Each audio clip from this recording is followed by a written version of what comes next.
প্রতিটি যোগাযোগের একটি চিহ্ন থাকে। ডক্টর লোকার্ডের বিনিময় নীতি এটাই। ডিএনএ ফেনোটাইপিং আমাদের ডিএনএ নমুনা থেকে একজন ব্যক্তির চেহারা সম্পর্কে জানতে সাহায্য করে।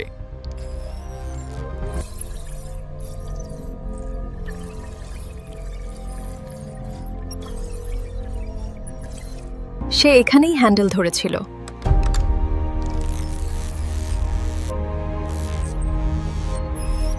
অপরাধীরা ভাবে তারা খুব চালাক, ভাবে ব্লিচিং পাউডার দিয়ে ঘষলেই সব পাপ ধুয়ে যায়। কিন্তু বিজ্ঞান অন্ধকারের ভাষাও বোঝে।